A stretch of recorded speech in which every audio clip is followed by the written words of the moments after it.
वक्रतुण्डमहाकाय सूर्यकोटिसमप्रभ निर्विघ्नं कुरु मे देव सर्वकार्येषु सर्वदा। अज्ञानतिमिरान्धस्य ज्ञानाञ्जनशलाकया चक्षुरुन्मीलितं येन तस्मै श्रीगुरवे नमः।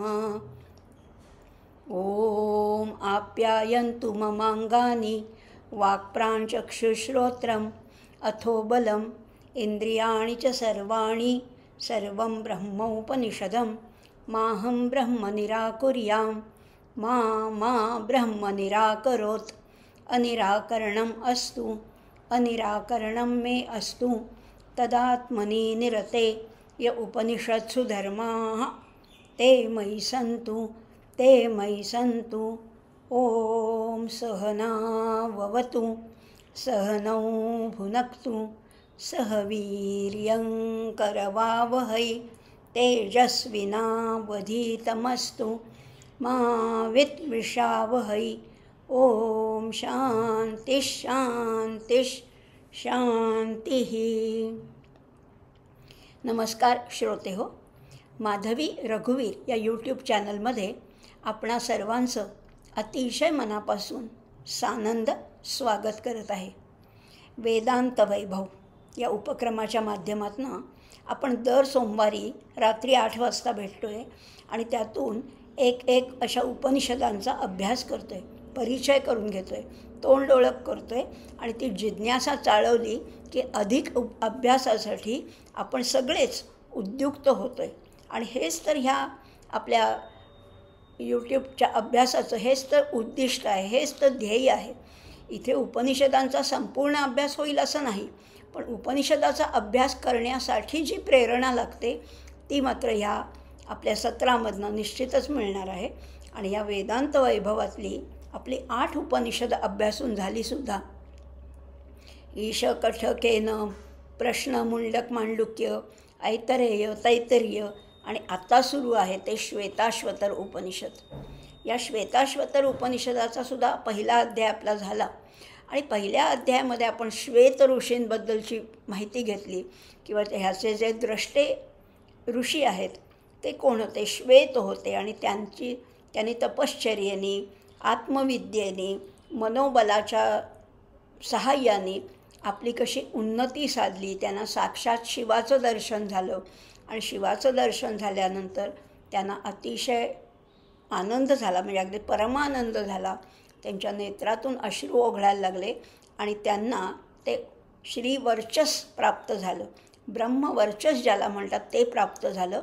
आणि त्यामुळे ते आधी श्वेत होतेच, पण नंतर या साक्षात्कारानंतर ते श्वेततर झाले आणि म्हणूनच या उपनिषदाचं नाव आहे श्वेततर असं खरं नाव आहे, पण त्याचा थोडा अपभ्रंश असं झाला आहे श्वेताश्वतर उपनिषद। या उपनिषदाच्या पहिल्या अध्यायामध्ये आपण पाहिलं हे श्वेताश्वतर ऋषी किती विद्वान होते, त्यांना विद्वत मंडळींमध्ये अतिशय मानाचं स्थान होतं। असंच काय झालं, एका ठिकाणी विद्वत सभा चालू होती, शास्त्रार्थ सुरू होता आणि त्याच्यात अनेक वक्ते आपली मतं मांडत होते। या सृष्टीचं कारण काय असा विषय निघाला, असा प्रश्न होता। या सृष्टीचं नेमकं कारण तरी काय आहे? कुणी म्हणालं नियती हे कारण आहे, कुणी म्हणालं स्वभाव हे कारण आहे, कुणी म्हणालं यदृच्छा हे कारण असू शकेल, कुणी म्हणालं पंचमहाभूत आहे, कुणी म्हणालं योनी आहे, कुणी म्हणालं चेतन पुरुष हेच सगळ्याचं कारण आहे। अशी सगळ्यांनी मतं मांडलेली आहेत। आणि त्याच्यानंतर हे जे श्वेततर ऋषी आहेत यांनी आपलं मत मांडलेलं आहे आणि त्यांनी त्या ध्यानाचंही महत्त्व सांगितलं, ओंकाराचंही महत्त्व सांगितलं आणि ह्या पहिल्या अध्यायात आपण ह्या सगळ्याचा परिचय करून घेतला होता। हे ओंकाराचं महत्त्व सांगताना आणखीन एक गोष्ट अतिशय महत्त्वाची सांगितली की देह आपल्याला एक असं वाटतं की अध्यात्म जो करणारा, अध्यात्माचा अभ्यास करणारी जी व्यक्ती आहे त्याने देहाकडे दुर्लक्ष केलं तरी चालेल, तसं नाही आहे, वस्तुतः तसं नाही आहे। तर हे श्वेततर ऋषी म्हणत आहेत की या देहाची अरणी करायची। अरणी यज्ञसंस्थेमध्ये अधरारणी आणि उत्तरारणी याला अतिशय महत्त्व आहे. अरणी म्हणजे जात्याची कशी पाळी असते तशी दोन अरणी त्याला म्हणतात. एक खालची अरणी आणि एक वरची अरणी, आणि त्याच्यावर मंथन करायचं. एक रवीसारखा एक मंथा असतो, त्यांनी मंथन करून अग्नी निर्माण करायचा असतो. आता श्वेतस्तर ऋषी म्हणत आहेत देहाचीच अरणी करा, कारण देह तुम्हाला मिळालेलं साधन आहे ना, हे एक इन्स्ट्रुमेंट आहे. देहाशिवाय तुम्ही उपासना तप साधना कशी करू शकणार? त्यामुळे देह आवश्यकच आहे. तर तुम्ही काय करा, देहाची अरणी करायची आणि त्याच्यावर त्या उद्गीताचं म्हणजेच ओंकाराचं म्हणजेच त्या प्रणवाचं मंथन करायचं आहे. आणि असं मंथन करता करता त्या परब्रह्माची सुद्धा प्राप्ती होणार आहे असं त्यांनी सांगितलं होतं. आपण मागच्या वेळेला हे पाहिलं होतं. स्वदेह मरणिं कृत्वा, त्याच्यातला 14वा मंत्र होता. स्वदेह मरणिं कृत्वा प्रणवम चोत्तरारणीम, प्रणवाची उत्तर आरणी करायचे. ध्यानम निर्मथनाभ्यासां देव पश्येन निगूढवत, आणि त्याच्यातून तो साक्षात्कार होणार आहे, त्या परब्रह्माचा परमात्म्याचा साक्षात्कार होणार आहे. सहजासहजी हे परमात्मतत्व आपल्या कितीही जवळ असलं तरी आपल्याला दिसत नाही, आपल्याला त्याचा शोध घेता येत नाही. कारण जसं तिळामध्ये तेल असतं, ऊसामध्ये गूळ असतोच ना, ऊसापासूनच गूळ निर्माण होतो, म्हणजे तो आहेच ऊसामध्ये, पण दिसत नाही. जोपर्यंत त्याच्यावर प्रक्रिया केली जात नाही तोपर्यंत त्या तिळातून तेल म्हणा, ऊसातून गूळ म्हणा, किंवा वन्ही म्हणजे काष्ठातून वन्ही म्हणा निर्माण होऊ शकत नाही. आहे त्याच्यातच पण दिसत नाही. मग आता तसंच अगदी तसंच आहे, आपल्या देहातच हा आत्मा आहे. हा जो परमात्मा आहे तो आतमध्येच राहतो आहे, इतक्या जवळ असूनसुद्धा आम्हाला दिसत नाही. मग त्याच्यासाठी काहीतरी प्रयत्न करायला पाहिजे, काहीतरी प्रयत्न करायला पाहिजे. ते प्रयत्न काय आहेत तर त्या अरणीवर, या देहाच्या अरणीवर त्या ओंकाराचं मंथन करायचे त्या उत्तरारणीने, आणि मग त्याच्यातून तो निश्चित प्रगट होईल असं एक त्यांनी आश्वासन आपल्याला दिलेलं आहे, अभिवचन दिलेलं आहे. असा पहिला अध्याय आपण मागच्या भागामध्ये पाहिला. थोडा कठीण वाटला असेल, पण मी जसं आत्ता म्हटलं, पुढच्या अभ्यासासाठी प्रवृत्त व्हायचं आहे. अभ्यास आपला आपणच करायचा आहे. दुसरं कोणीतरी तुम्हाला मार्ग दाखवेल, दिशा दाखवेल, तिथपर्यंत घेऊन जाईल, पण पुढचा प्रवास हा ज्याचा त्यांनी करायचा आहे. कारण हे ज्ञान आहे, हे स्वसंवेद्य आहे, हे कुणी उचलून देऊ शकत नाही. हे घे तुला परमात्मा साक्षात्कार, ती काही खिरापत नाही आहे. त्यामुळे अभ्यास ज्याचा त्यांनीच करायचा आहे. कठीण वाटलं तरी इतकंही कठीण नाही आहे आणि अशक्य तर नाहीच आहे. पुन्हा पुन्हा अभ्यासाने आपल्याला जमणार नाही इतके काही आपण मठ्ठ नाही आहोत, इतके काही आपण अगदी गये गुजरे नाही आहोत. त्यामुळे आपल्याला हे सगळं जमणार आहे, कारण आपलंच आहे, हे वैभव आपलंच आहे, फक्त आपण विसरलो आहे. घरी कामधेनू पुढे ताक मागे अशी आपली अवस्था झाली आहे. कामधेनू आमच्याच घरात आहे, तरी पण आम्ही याला त्याला ताक मागायला जातो आहे. अहो, तीच कामधेनू, तिचीच सेवा करा, तीच तुम्हाला सगळं भरपूर देणार आहे. असं जर आहे आपलं वैभव, तर आता आपण आज दुसरा अध्याय बघणार आहोत. अथ द्वितीयोऽध्याय. आता दुसऱ्या अध्यायामध्ये सुद्धा 17 मंत्र आहेत. मी म्हटलं तसं एकूण 6 अध्याय आहेत आणि 113 मंत्र आहेत. त्यामुळे मोठा आहे, पण मोठा असला तरी आपण तो एक एक अध्याय एकेका भागामध्ये घेणार आहोत.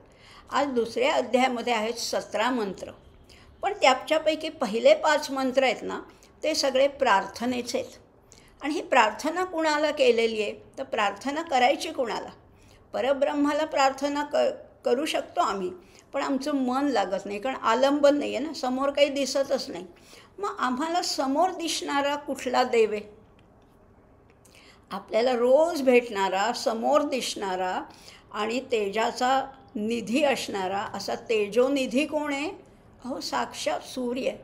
मग त्यालाच प्रार्थना करायची की हे सगळं जे आमचं कनेक्शन झालं आहे ना, आमचं कनेक्शन तुटलेलं आहे, आमची रेंज गेलेली आहे. आजच्या भाषेत बोलायचं झालं तर जशी आपली मोबाईलची रेंज जाते तसं त्याच्या रेंजमध्ये आम्ही येण्यासाठी, त्याला जोडलं जाण्यासाठी, हे सूर्या तूच आम्हाला आमच्यावर कृपा कर. आम्हाला ते जोडून दे, कनेक्शन जोडून दे. हाच शब्द इथे वापरला आहे बरं का, म्हणून मी मुद्दाम कनेक्शन हा शब्द वापरते. संस्कृतमध्ये युज धातू आहे. युज म्हणजे जोडणे, कनेक्ट करणे. आणि हाच शब्द, हाच धातू पहिल्या 5 मंत्रामध्ये वापरला आहे. तो कसा, तो बघूया.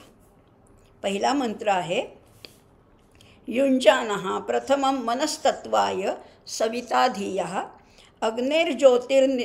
अग्निर्ज्योतिर्निच्चाय्य पृथिव्या अध्याभरत. पहिलंच दुसऱ्या अध्यायातला पहिल्याच मंत्रातलं पहिलंच अक्षर आहे युञ्जानः. युञ्जानः म्हणजे जोडून दे. तू हे जोडून दे. त्या परमात्मा आमच्याच जवळ आहे, पण आमचं फक्त कनेक्शन तुटलेलं आहे. आमचा तो धागा, आमचं ते सूत्र थोडं विस्कळीत झालेलं आहे, ते तू जोडून दे. बघा, आता हे आपल्या व्यवहारातली भाषा वापरली की आपल्याला लगेच ते समजायला लागतं. काय म्हटलेलं आहे आणि कुणाला प्रार्थना केली? सविता. तुमच्या ओळखीचाच आहे हा मंत्रसुद्धा. तुम्हाला त्याच्यातले काही शब्द तरी परिचयाचे आहेत. हे सविता धियः. धी म्हणजे बुद्धी. धियः आमची बुद्धी, मनस्तत्वाय आमचं मन, आमची बुद्धी, आमचे प्राण त्या तत्वाशी जोडून दे. काय म्हटलेलं आहे? तत्वाशी. तत्व म्हणजे कोण? तत् म्हणजे ते, आणि त्याचा जो भाव आहे, आपण व म्हणतो ना, कर्तृत्व, नेतृत्व, भोक्तृत्व म्हणतो ना, त्व लागतो तेव्हा तो त्याचा भाव असतो. इथे तर या तत्चा भाव म्हणजे तत्व, त्याच्याशी आम्हाला जोडून दे. कुणाकुणाला आम्हाला जोडून दे? मन आहे, बुद्धी आहे आणि आमचे प्राण आहेत. ह्या तत्वाशी तू जोडून दे. म्हणजे काय कर? म्हणजे ती परमेश्वर चिंतनात ते मग्न होतील. एकदा जोडलं ना की आम्ही मग्न व्हायला आम्हाला शक्य आहे. मन काय, प्राण काय, बुद्धी काय हे जोडायला पाहिजे. बघा ना, मन आमचं भरकटत असतं, पण त्या मनाला जर का सवय लागली, मनाचा जर का अभ्यास केला, तर ते मन सतत त्याचं ध्यान करू शकेल. बुद्धीला त्याचा ध्यास लागेल, प्राणांनासुद्धा त्याची ओढ लागेल. असं काहीतरी तू कर, असं सूर्याला विनंती केलेली आहे. आमच्या इंद्रियाच्या जे देवता आहेत ना, प्रत्येक इंद्रियाची देवता आहे, त्या इंद्रियांचं ते प्रकाशन करतात. म्हणजे बघा, वाणीची देवता आहे अग्नी, कानाची देवता आहे दिशा. अशा प्रत्येकाच्या देवता आहेत. म्हणजे 5 ज्ञानेंद्रिय आहेत, 5 कर्मेंद्रिय आहेत, अंतःकरण चतुष्टय आहे, पंचप्राण आहे. अशा 19 देवता सांगितलेल्या आहेत. 5, 5, 5 आणि 4. बघा, पंचज्ञानेंद्रिय म्हणजे डोळ्याची देवता कोण आहे? चक्षुची देवता कोण आहे? सूर्य आहे. श्रोत्राची देवता आहे दिशा. रसनेची देवता आहे वरुण. त्वचेची देवता आहे वायू. आणि घ्राण म्हणजे नाकाची देवता आहे अश्विनी कुमार. या 5 ज्ञानेंद्रियांच्या देवता झाल्या. कर्मेंद्रियांच्या कुठल्या आहेत? हाताची देवता आहे इंद्र. पायाची देवता आहे विष्णू. वाणीची देवता आहे अग्नी. उपस्थाची देवता आहे प्रजापती. आणि गुदाची देवता आहे यम. या 5 कर्मेंद्रियांच्या देवता आहेत. पंचप्राणांच्या कुठल्या आहेत? प्राणाची देवता आहे सद्योजात. अपानाची देवता आहे वामदेव. समानाची देवता आहे अघोर.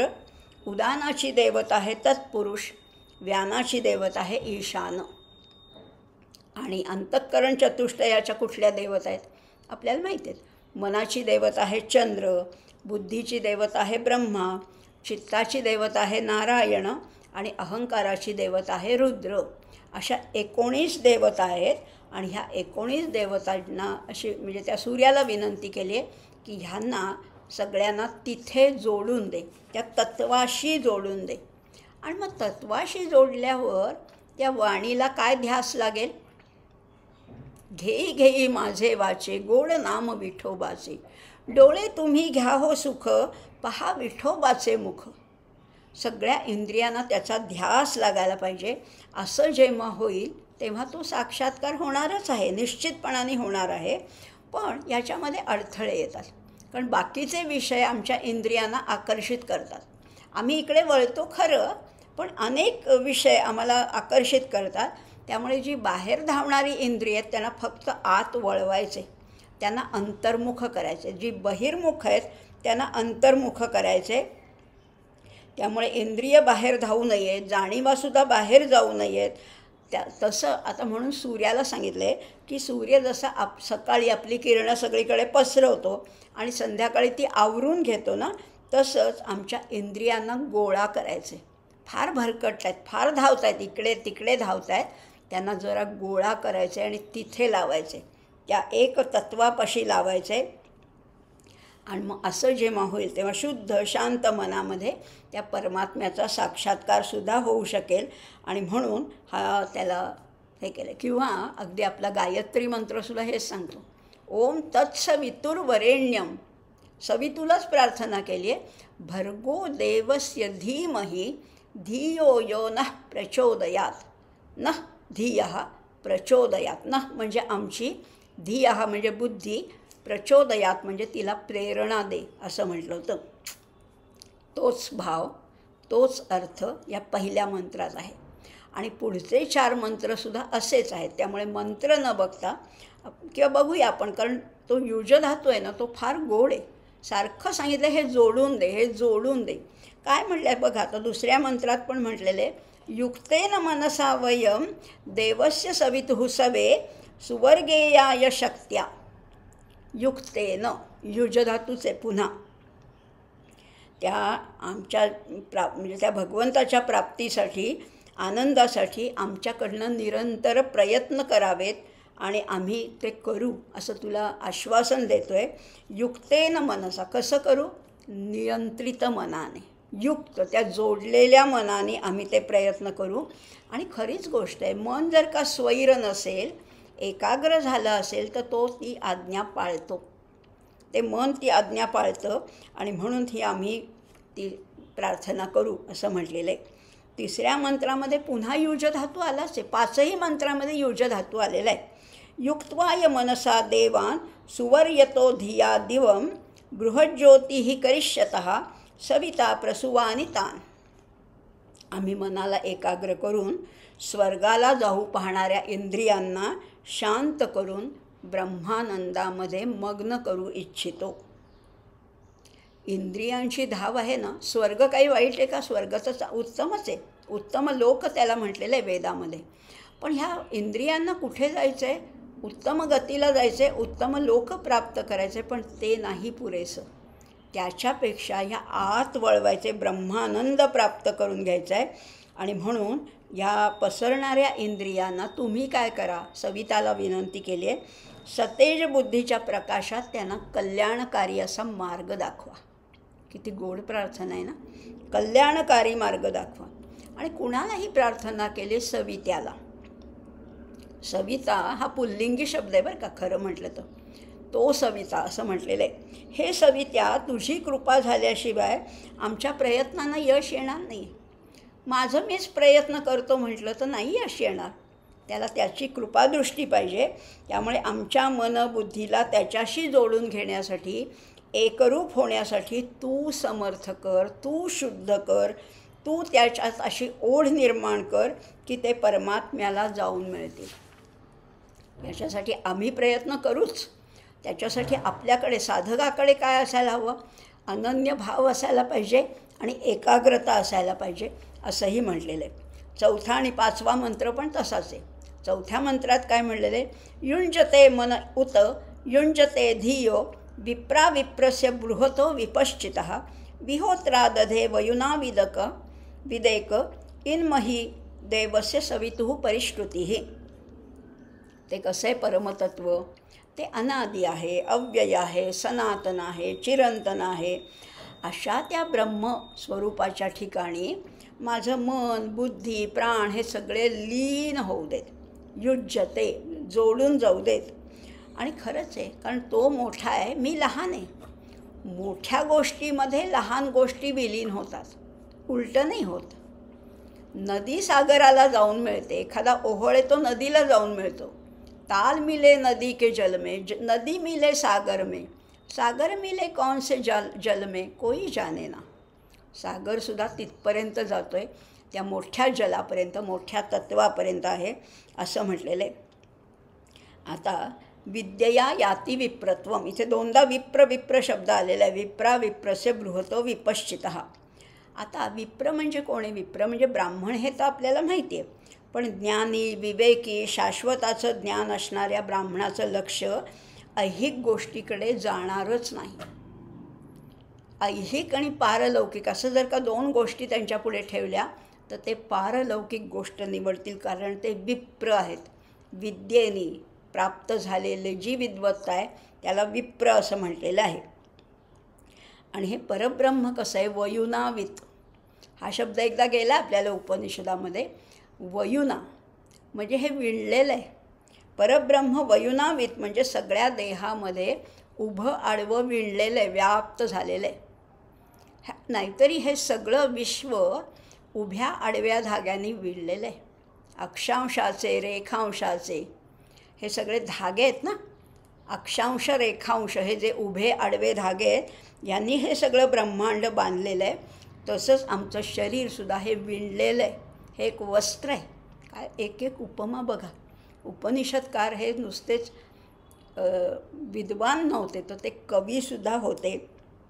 आणि मग ह्याच्यामध्ये त्या देवाची स्तुती केलेली. आणि 5व्या मंत्रामध्ये सुद्धा हीच प्रार्थना पुढे एक्सटेंड केलेली आहे. युजे वाम ब्रह्म पूर्व्यम नमोभिर्विश्लोक एतु पथ्येव सूरेः शृण्वन्तु विश्वे अमृतस्य पुत्रा आ ये धर्मानि दिव्यानि तस्थुः. पूर्व्य म्हणजे त्या परब्रह्माचंच नाव आहे की सगळ्यांच्या पूर्वी जे अस्तित्वात होतं ते पूर्व्य आहे.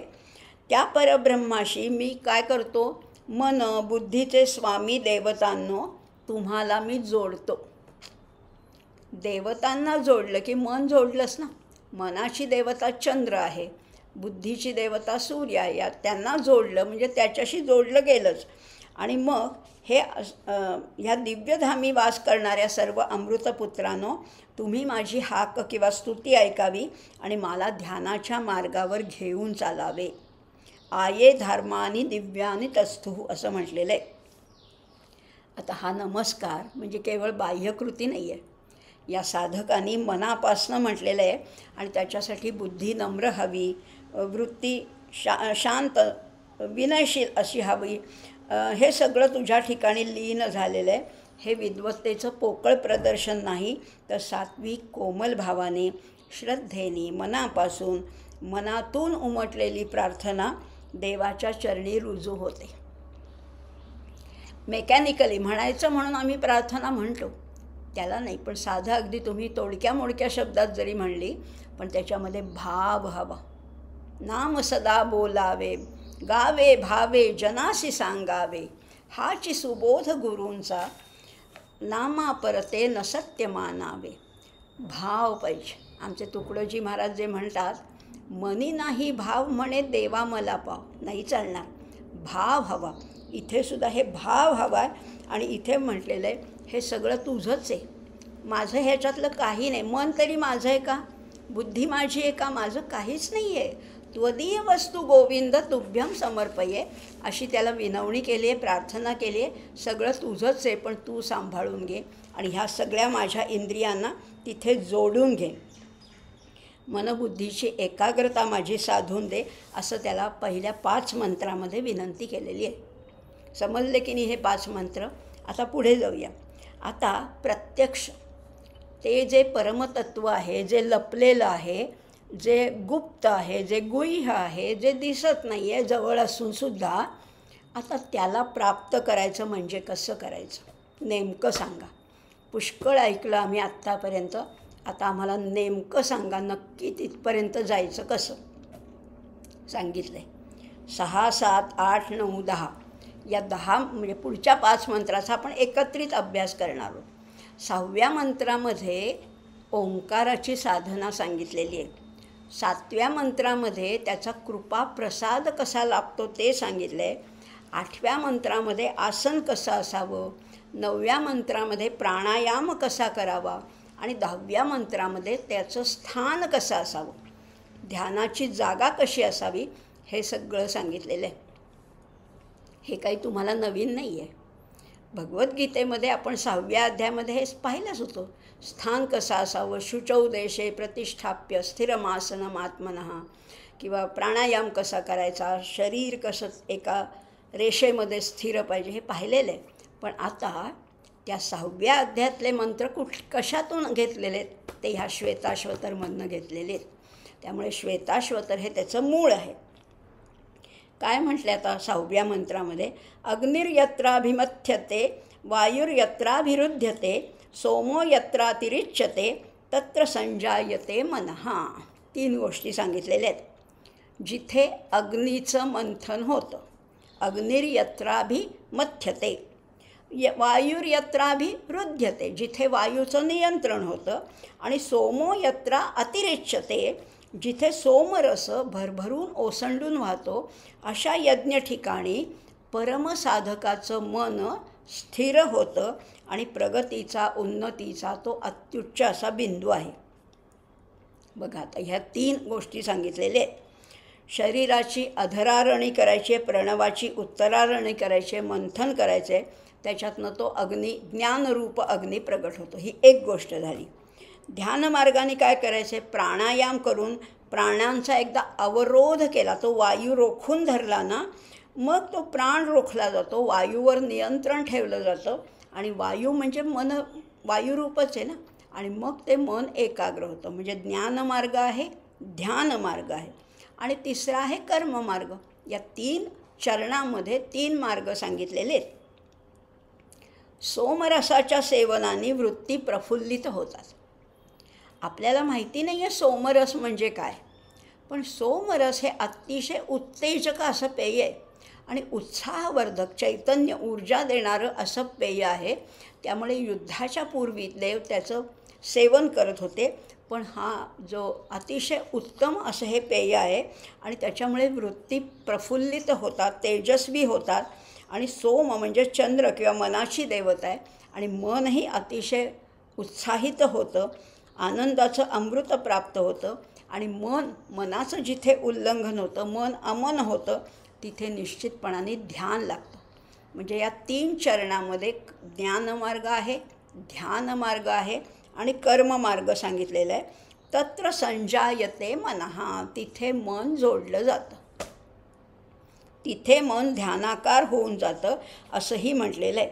आता बघा, हे सगळं करत असताना 3ही मार्गाने, म्हणजे ह्याच्यापैकी कुठल्याही मार्गाने तुम्ही गेलात तरी मन एकाग्र व्हायला निश्चित मदत होईल. आता पुढे म्हटलेलं आहे कृपा प्रसाद. त्याची कृपा पण व्हायला पाहिजे ना. आम्ही प्रयत्न तर आम्ही खरंच करू, पण त्याची कृपा व्हायला पाहिजे. तर होते ना, तुम्ही प्रयत्न केल्यावर तो येतोच. तुम्ही 1 पाऊल टाका, तो 10 पावलं येतं.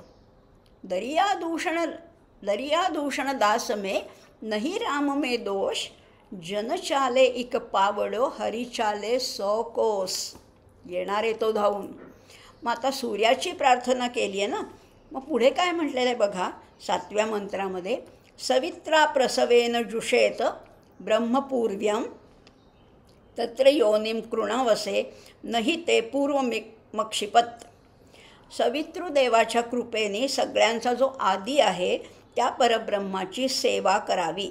सवित्रा प्रसवेन जुषेत, सेवा करावी.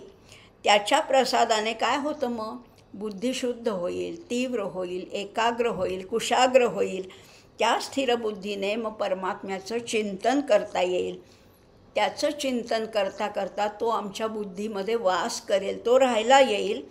एकदा का त्याच्याशी जोडले गेलो की पूर्वीची पापं, वाईट कर्म ही सगळी म्हणजे त्याच्यातनं निघून जातील. ती मार्गामध्ये पुन्हा पुन्हा येणार नाहीत. चला, आता मार्ग तर क्लिअर झाला आपला. आपण प्रयत्न करायचे आहेत, सूर्यदेवता कृपा करणार आहे. आता साधकाला जरा दिलासा मिळतो, जरा चला काहीतरी आपण योग्य मार्गावर आहोत. आणि खरंच आहे, आपल्याला गीतेत किती वेळा सांगितलं आहे की तू काळजी करू नको, मी तुझ्याबरोबर आहे. तू कितीही पापी असशील, अपिचेत सुदुराचारो भजते माम अनन्य भाग. फक्त माझं चिंतन कर, माझ्याशी एकनिष्ठ, एकरूप होऊन जा. आता तोच आपल्या भरणपोषणाची सुद्धा काळजी घेणारा तोच आहे. योगक्षेम वहाम्यम हाही तोच आहे असं म्हटलेलं आहे. आता हे सगळं झालं, आपण 3 मार्ग पाहिले, त्याची कृपा पण झाली. आता बसताना आसन कसं घालायचं? आसनाची स्थिती कशी असायला पाहिजे तेही पुढच्या 8व्या मंत्रात सांगितलं बरं का. एक एक मंत्राचं थोडक्यात आपण बोलणार आहोत. त्रिरुन्नत्तं स्थाप्य समं शरीरं हृदींद्रियाणि मनसा सन्निवेश्य ब्रह्मोडूपेन प्रतरेत विद्वान श्रोतांसि सर्वाणि भयावहानि. त्रिरुन्नतम, उन्नत, ताठ. शरीर कसं पाहिजे? 3 ठिकाणी ताठ पाहिजे. समंकाय शिरोग्रीवन. काया म्हणजे आपलं हे जे मानेखालचं शरीर आहे ते, हे मस्तक आणि मधली जी मान आहे ग्रीवा. समंकाय शिरोग्रीवन. बघा ना, आपल्या शरीराने ताठ बसलं की कुंडलिनीचा मार्ग तिला सापडतो. ताठ बसणं महत्त्वाचं आहे. अध्यात्म मार्गामध्ये साधना करताना, अभ्यास करताना ताठ बसायला पाहिजे असंही सांगितलेलं आहे.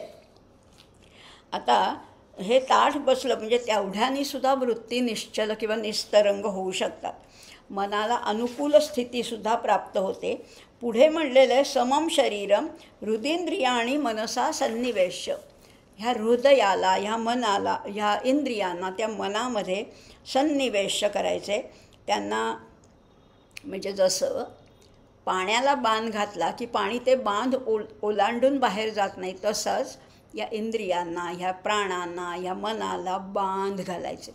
सारखा बांध घालायचा. एकदा तुटेल, दोनदा तुटेल, पुन्हा पुन्हा बांध घातला तर ते मन स्थिर व्हायला निश्चित मनास मदत होते असं म्हटलेलं आहे. आणि मग काय करायचं आहे? ब्रह्मोडूपेन प्रतरेत विद्वान. उडूप म्हणजे होळी बरं का. उडूप म्हणजे होळी. कशाची होळी करायची आहे? ब्रह्माचीच होळी करायची. काय उपमा दिलेत ना आपल्या ऋषींनी, कवीच आहेत ते म्हणत आहेत की ब्रह्म किंवा ओंकाराची होळी करायची आहे. ते जणू काही होळीच आहे. त्या होळीच्या साह्याने त्या वासना किंवा त्या भावभावना तरून जाता येतील, मन स्थिर होईल आणि त्याच्यासाठी हा ओंकार किंवा हा मंत्र उपयोगी पडतो. किती किती मनोहर अशी कल्पना आहे. श्रोतांसी सर्वाणि भयावहानि. आणि मग एकदा आपल्या हातात होळी असली ना की कितीही मोठा प्रवाह असला, कितीही नदी असली, कितीही त्याचे प्रवाह भयावह असले तरी ते पार करून जाता येतात, कारण आपल्याकडे होळी आहे. आणि होळी साधीसुधी नाही आहे, ओंकाराची होळी आहे. आणि म्हणून त्याच्या पलीकडे मग बाकीच्या कुठल्याही कल्लोळांचा त्रास होत नाही असं म्हटलेलं आहे. त्यामुळे प्रणवाचा दीर्घ उच्चार करायला ह्याच्यातसुद्धा पुन्हा पुन्हा सांगितलेलं आहे. काय होतं प्रणवाच्या उच्चाराने? कामक्रोधादी विकार निघून जातात, दोष नाहीसे होतात, इंद्रिये हृदयामध्ये शांत होतात आणि तिसरी महत्त्वाची गोष्ट म्हणजे परमात्म्याची प्राप्ती होते. आता एवढं सगळं होत असेल तर आपण नाही का ते करू शकणार? निश्चितच करायचं आहे. कसं करायचं आहे? पुढे सांगितलं आहे. प्राणायामाने हे शक्य होतं. तुम्ही म्हणताय खरं ते मन स्थिर करा, स्थिर करा, पण होत नाही ना आमचं. पण यामाने निश्चितच होईल.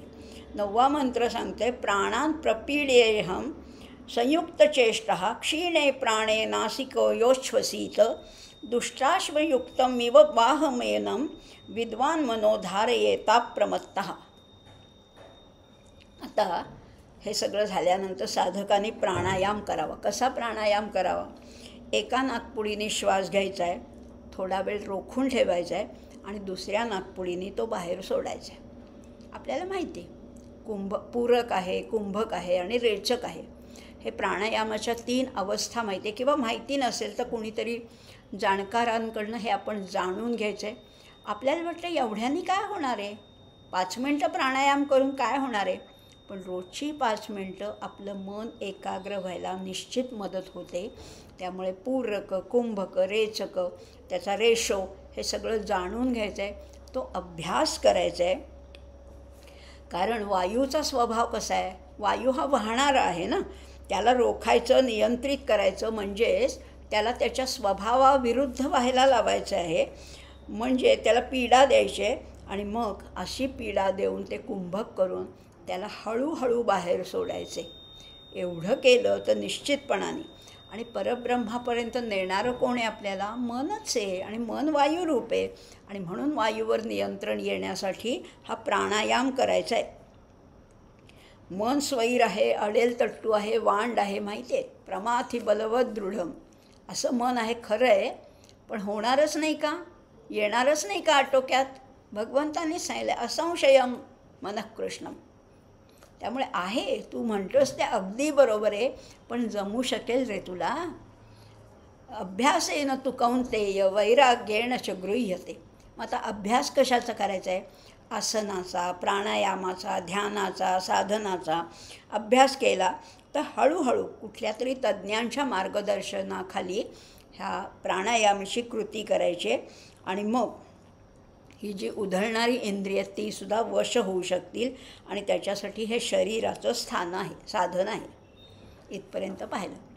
आता हे सगळं करण्यासाठी बसायचं कुठे? कुठे बसलं तर चालेल? खरं तर कुठेही चालेल, पण इथे यांनी स्पेसिफिकली सांगितलेलं आहे स्थान कुठलं निवडाल. कुठलं स्थान निवडाल? फार सुंदर सांगितलं आहे. समे शुचौ शर्करा वह्नी बालुका बिवर्जिते जप शब्द जलाश्रयादिभी मनोनुकूले न तु चक्षुपीडने गुहानिवातश्रयणे प्रयोजयेत. काय काय टाळायला सांगितलं आहे आधी त्यांनी. समे शुचौ, ते ठिकाण शुचिर्भूत असलं पाहिजे, पवित्र मंगल असायला पाहिजे, सम असायला पाहिजे. हे तर आपण गीतेत पण पाहिले. आता इथे आणखीन एक नवीन सांगितलं आहे की त्याच्यात काय काय नको. शर्करा, वह्नी, वालुका हे नसलं पाहिजे, हे नको. आता इथे शर्करा म्हणजे दगड आहेत. शर्करा म्हणजे साखर नाही आहे, पण असे खडे असतात ना, त्याला इथे शर्करा म्हणले. वह्नी म्हणजे वाळू आहे आणि शर्करा, वह्नी, वालुका रेती पण आहे. म्हणजे लहान मोठे दगड असतील, वाळू असेल, रेती असेल, काही ज्या ह्या गोष्टी आहेत ह्या सगळ्या टाळाव्यात, वर्जयेत सांगितलेलं आहे. विवर्जिते शब्द जलाश्रयादिभी. त्यामुळे जिथे आवाज आहे, शब्द जल नको. शब्दाच्या जाळ्यात अडकायचंच नाही. खूपच आवाज आहे, मी ठरवलं आहे खूप माझं मन एकाग्र करायचं आणि माझ्या मनावर कंट्रोल आहे असं आपण म्हणतो, पण आजूबाजूला फारच गोंगाट असेल तर नाही लक्ष लागत. कुठलाही गोंगाट असेल तर लक्ष नाही लागत. त्यामुळे हे सगळं टाळायला पाहिजे. आता वाळू का नको? तर जोराचा वारा वगैरे सुटला तर ती वाळू उडते, रेती उडते, नाकात जाईल, तोंडात जाईल, डोळ्यात जाईल, म्हणून ते नको. अगदी गर्दीच्या ठिकाणी नको किंवा अगदी नदीच्या काठावर सुद्धा बसू नका, कारण ती ओल येते ना, किंवा नदीची एखादी लाट आली तरी तुमचं ध्यान भंग पावेल. त्यामुळे अशा सगळ्या जागा टाळायच्या आहेत. लोकांची फार वर्दळ असेल, आवाज असेल, गलका असेल, म्हणजे अगदी बाजारात किंवा एखाद्या पारावर, चावडीवर असं बसून तुम्हाला ध्यान नाही करता येणार. चव्हाटा, बाजार, मंडई अशा ठिकाणी ध्यान नाहीच करता येणार. अगदी देवळामध्ये सुद्धा नाही येणार. जर फार तिथे वर्दळ असेल, ये जा असेल तर देवळामध्ये सुद्धा ध्यान लागणार नाही. मग कुठे ध्यान करायचं? तर अनुकूल असं स्थान निवडायचं. अति भगभगीत उजेडही नको आणि खूप अंधारही नको. साधारण मंद उजेड असेल, थोडा आडोसा असेल, म्हणजे जसं समर्थांनी घळीमध्ये ध्यान केलेलं आहे अशी गुहा असेल, किंवा शंकराचार्यांनी गुहेमध्ये ध्यान केलेलं आहे अशी गुहा असेल, घळ असेल, जरा आडबाजूची जागा असेल, ही सुरक्षित जागा आहे आणि सोसाट्याचा वारा सुटला तरी तिथे त्रास होत नाही. आणि अशा रमणीय ठिकाणी अगदी थोडं जलाशयापासून थोडं दूर असेल, थोडा जलाशयाचा मंद आवाज असेल, पाखरांची किलबिल असेल, अशा ठिकाणी ध्यान चांगलं लागतं, रमणीय ठिकाण असेल. आता हे 10पर्यंत आपण ध्यानाची स्थिती पाहिली आहे. म्हणजे प्राणायाम कसा आहे, ओंकार कसा आहे, स्थान कसं असायला पाहिजे, शरीराची स्थिती, हे सगळं पाहिलं. आता हे ध्यान सुरू केल्यानंतर काय अनुभव येतात? अनुभव लगेच यायला सुरुवात होते. ते थोडा अभ्यास झाला ना, ध्यानयोगाला सुरुवात केली, थोडा अभ्यास झाल्यानंतर काय अनुभव येतं, काय दिसायला लागतं डोळ्यासमोर, मनश्चक्षुसमोर काय काय दिसायला लागतं ते 11व्या मंत्रामध्ये सांगितलं आहे. निहार धूमार्का निलानलानां खद्योत विद्युत स्फटिकशशीनां एतानि रूपाणि पुरस्सराणि ब्रह्मण्याभिव्यक्तिकराणि योगे. ध्यानयोगाला सुरुवात केली ना की थोडा अभ्यास झाल्यानंतर डोळे मिटले तरी काही काही दिसायला लागतं. ही खरी गोष्ट आहे. काय दिसतं? निहार, धूमार्क, अनिल, अनल हे दिसायला लागतं. म्हणजे कधीकधी धुकं दिसतं, कधीकधी धूर दिसतो, कधीकधी लख्ख सूर्य दिसतो, कधी अनिल दिसतो म्हणजे वाऱ्या वाटतोय, अग्नी आहे, खद्य होतं, की कधीकधी काजवे चमकतात, कधीकधी लखणारी वीज दिसते, सौम्य शांत स्फटिक दिसतात, कधी चंद्राचं दर्शन होतं. ही सगळी काय आहे? ही सगळी त्या ब्रह्माचीच अभिव्यक्ती आहे. लक्षात घ्या, हे दिसायलाच पाहिजे असा अट्टहास नाही धरायचा. पण तुम्ही शांत झालात की ह्याच्यातल्या काही गोष्टी, 2-3 गोष्टी तरी निश्चित दिसायला लागतात आणि ह्या रूपाने ती ब्रह्मप्राप्तीसुद्धा व्हायला लागते असं म्हटलेलं आहे. आता पुढे 12व्या मंत्रामध्ये आपण थोडं हे रॅपिडली घेतो आहे. 12व्या मंत्रामध्ये म्हणलं आहे, पृथ्व्यप्त तेजो अनिलखे समुत्थिते पंचात्मके योगगुणे प्रवृत्ते न तस्य रोगो न जरा न मृत्युः प्राप्तस्य योगाग्निमयं शरीरम. काय प्राप्त होतं? ध्यानाच्या माध्यमातून काय प्राप्त होतं? हे शरीर कशाचं बनलेलं आहे? पृथ्व्यप्त तेजो अनिलखे समुत्थिते. पृथ्वी, आप, तेज, वायू, आकाश यांनी बनलेलं हे शरीर आहे. या पंचमहाभूतांचं शरीर बनलेलं आहे. ही तत्त्व कशी आहेत? एक एक तत्त्व सूक्ष्म होत जाणार आहे, स्थूलाकडनं सूक्ष्माकडे. पृथ्वीला 5 मात्रा आहेत, आपाला 4 आहेत, तेजाला 3 आहेत, वायूला 2 आहेत आणि आकाशाला फक्त 1च मात्रा आहे. सूक्ष्म होत जाणारी ही तत्त्व आहेत. या 5 सूक्ष्म तत्वांशी योगगुणांनी एकरूप झाल्यावर साधकाचं शरीर जे आहे ना, बघा, जसं ही पंचमहाभूतं स्थूलाकडनं सूक्ष्माकडे जातात तशी जशी तुमची ध्यानयोगामध्ये प्रगती होते तसे तुम्हीसुद्धा म्हणजे साधकसुद्धा स्थूलाकडनं सूक्ष्माकडे जातात, जडाकडनं चैतन्याकडे जातात. म्हणजे बघा, हलकं होत जातं, शरीर हलकं होत जातं. आपल्याला अनेक योगी पुरुषांचा अनुभव आपण वाचले असतील पुस्तकामध्ये किंवा ऐकले असतील. शरीर इतकं हलकं होतं की जमिनीपासनं उचललं जातं. काय म्हटलेलं आहे? पंचात्मके योग गुणे प्रवृत्ते. आणि मग त्याला काय काय होत नाही, कशाची भीती राहत नाही. न तस्य रोगो न जरा न मृत्यू. त्याला रोगाचं भय नाही, म्हातारपणाचं भय नाही, अहो मृत्यूचं सुद्धा भय नाही, हे उरतच नाही. कारण बघा ना, शरीर त्याचं आता हलकं झालेलं आहे, त्या रूपाशी, आकाश रूपाशी जणू काही तद्रूप झालेलं आहे. शरीराचा खालचा भाग आहे ना, तो पृथ्वी तत्व आहे, त्याच्याशी एकरूप व्हायचं. नाही त्याच्यानंतर ते पृथ्वी तत्व जलतत्वात, जलतत्व तेजतत्वात, तेज वायूमध्ये, वायू आकाशामध्ये विलीन करत जायचं. जशी या विश्वाची उभारणी आहे ना, जशी निर्मिती आहे ना, त्याच्या उलट क्रमाने संहारणी आहे. दासबोधामध्ये सांगितलं आहे, उभारणी आणि संहारणी. जसं निर्माण केलं त्याच्या उलट दिशेने ते पुन्हा विलीन होतं. मग शरीरसुद्धा एकातून एक विलीन करत जायचे. आमचे योगी अरविंद याला आरोहण म्हणतात, वर चढत जायचे. कसं? एक तत्व विलीन करत जायचं आहे. आणि मग शेवटी ते आकाशतत्व आहे तेही त्या महदाकाशामध्ये विलीन होतं. आणि त्यामुळे जो आपल्याला शरीराला, जीवात्म्याला जो परिच्छिन्नपणा आला होता, जे सीमितपणा आला होता, तो जातो आणि तो विश्वरूप होतो, विश्वभर पसरतो. विश्व होऊनी विचरे विश्वा माझी, अशी त्याची अवस्था होती. बघा, आता एक आपण अवस्था पाहतो आहे. एक पाहत आपण आता पुढे चाललो आहे. आता पुढचा जो 13वा मंत्र आहे ना, तो माझ्या अतिशय आवडीचा आहे आणि तुम्हालाही निश्चित आवडेल. अगदी श्वेताश्वतर उपनिषदातला सगळ्यात महत्त्वाचा मंत्र मला तरी वाटतो तो हा आहे, 13वा मंत्र आहे. काय आहे बघा? लघुत्वम आरोग्य मलोलुपत्वम. लघुत्वम आरोग्य मलोलुपत्वम वर्णप्रसादम स्वरसंष्ठवंच गंधशुभो गंधशुभोमूत्र पुरीशमल्पम योग प्रवृत्तीम प्रथमां वदंती. हे सगळं झाल्यानंतर सगळं केलं आम्ही.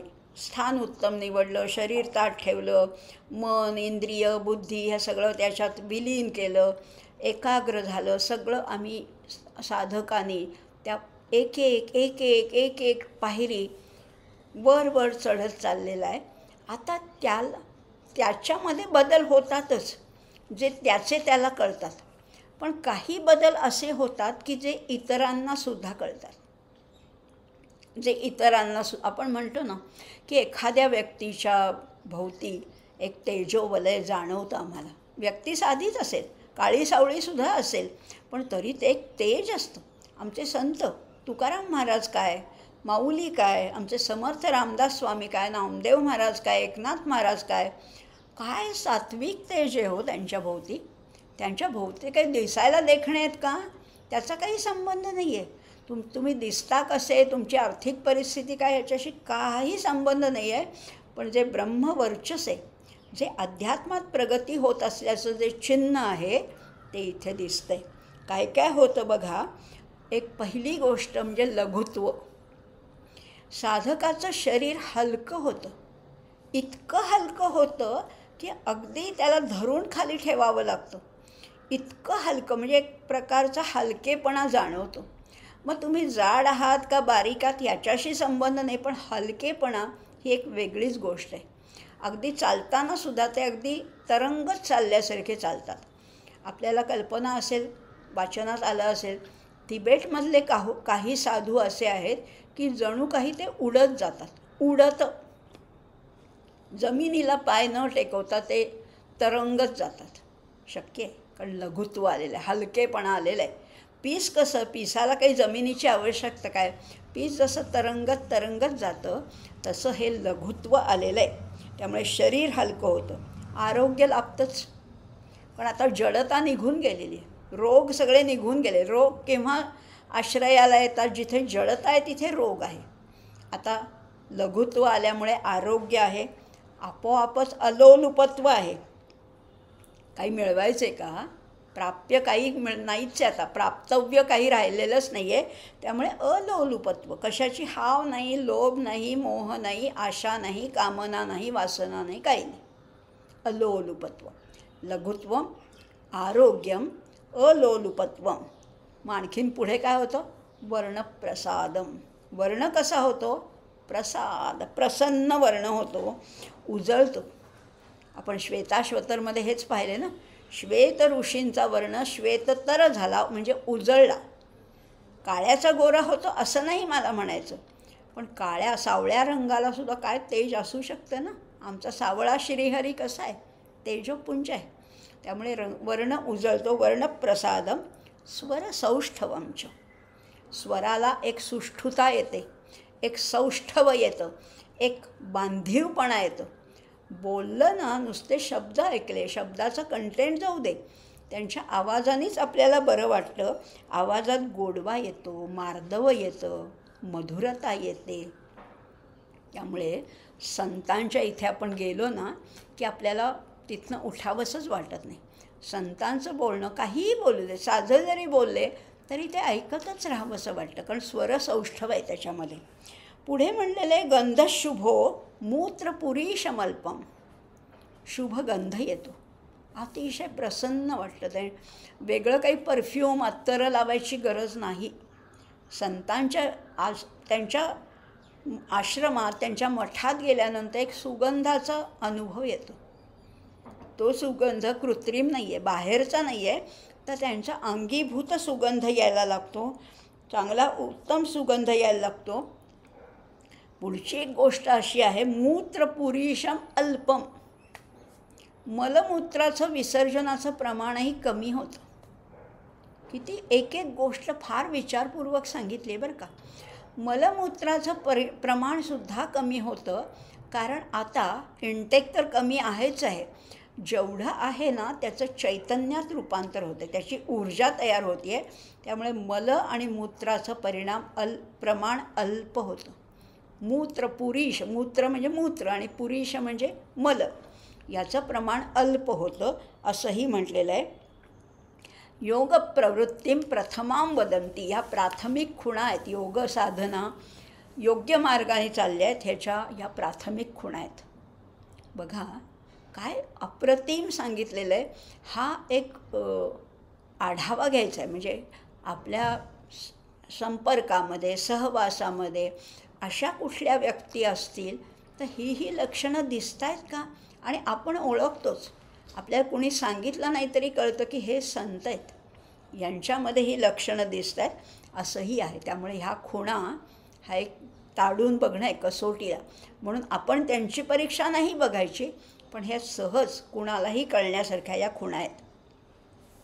पुढे म्हटलेलं आहे यथैव बिंबम हृदयोपलिप्तम तेजोमयम भ्राजते तत्सुधांतम तद्वात्मतत्वं प्रसमीक्ष देही एकः कृतार्थो भवते वीतशोकाः. आता काय म्हणलेलं आहे, यथा एव बिंबम हृदया अपलिप्तम. एखादा बिंब, इथं बिंब म्हटलं आहे पण एखादा सोन्या चांदीचा तुकडा पडला आहे आणि त्याच्यावर मातीचा लेप असेल तर ते चमकत नाही ना.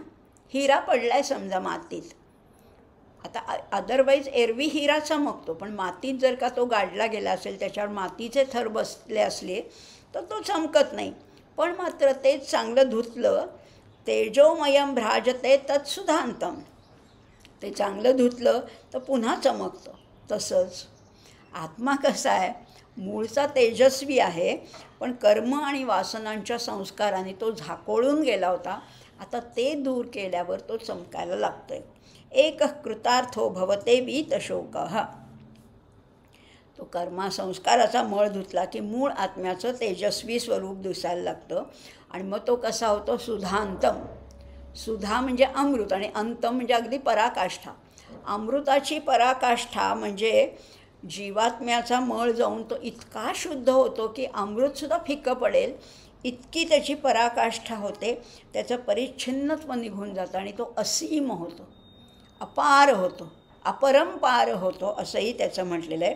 किंवा इथे म्हटलेलं आहे सुधौत. सुधौत म्हणजे चांगल्या रीतीने धुतलेला, स्वच्छ, शुद्ध असं म्हटलेलं आहे.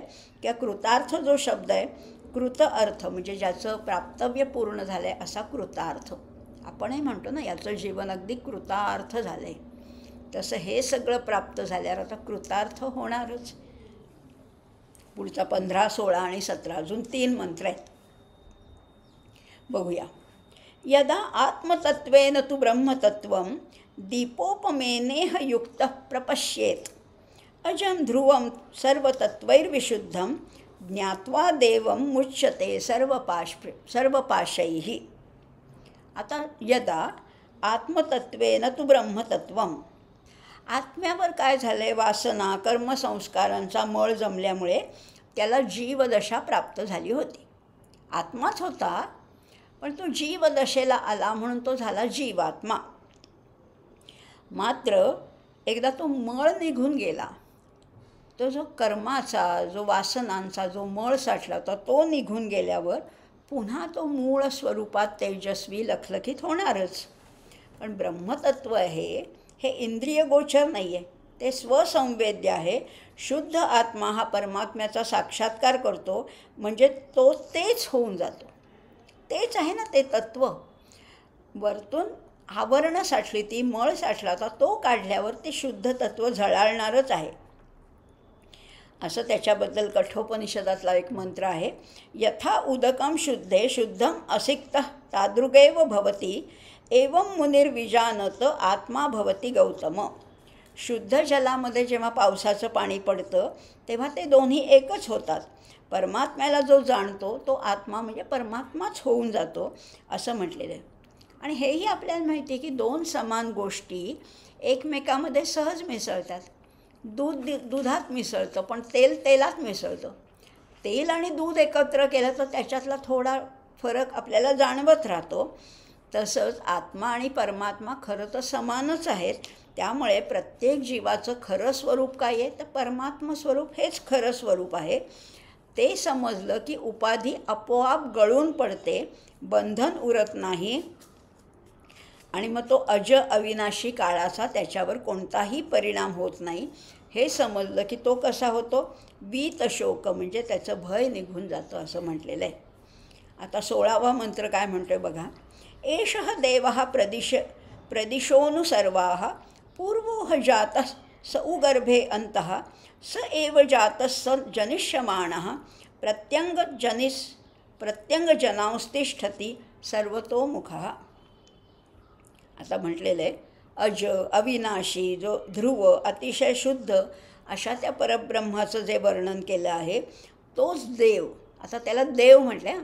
देव म्हणजे मूर्तीचे जे आपण म्हणतो गणपती, विष्णू, काय शंकर, हे सगळे देव हे इथे देव नाही आहे. तो जो मुख्य देव आहे, जो थोरला देव आहे, तो कसा आहे, अज आहे, अविनाशी आहे, ध्रुव आहे.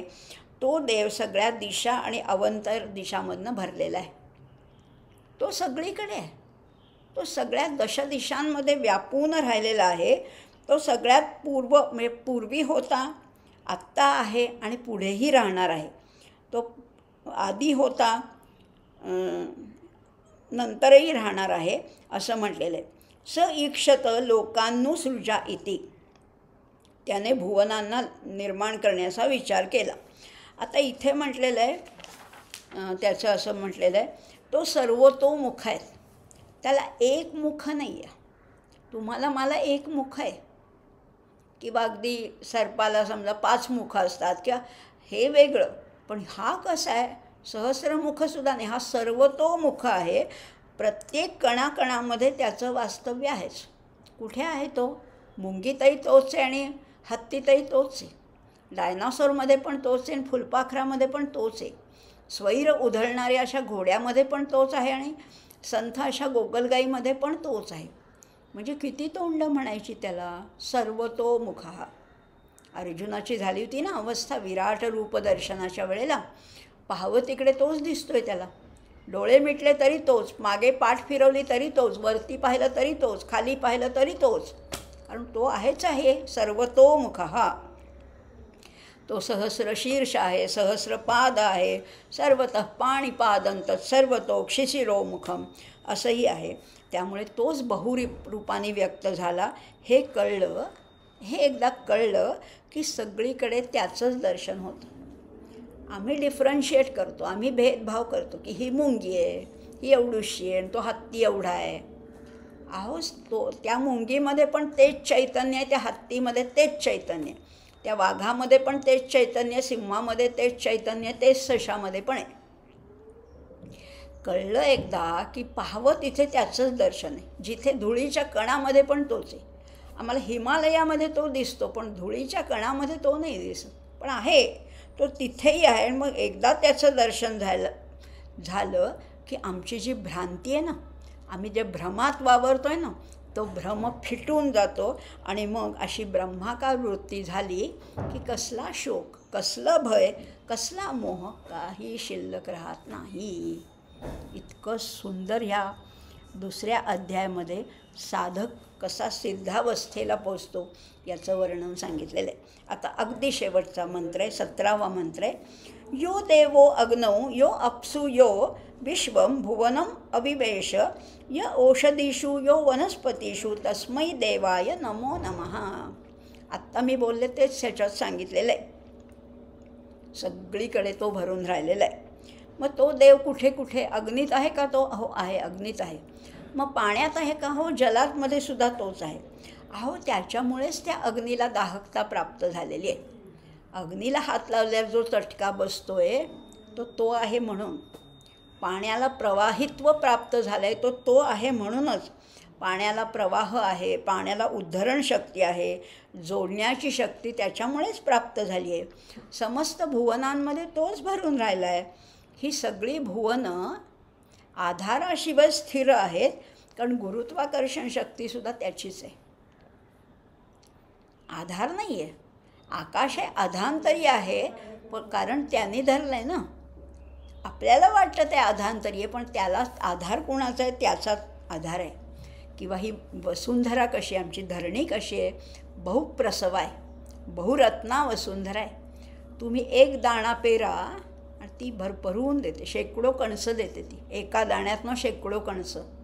कसं आहे, हे आता धरणीचं कर्तृत्व आहे का? आहे, धरणीचं आहे, पण तिच्यामध्ये जी शक्ती दिली आहे, फलिनी शक्ती जी दिली आहे ती ह्याची शक्ती आहे. त्या जमिनीत सुद्धा तोच आहे.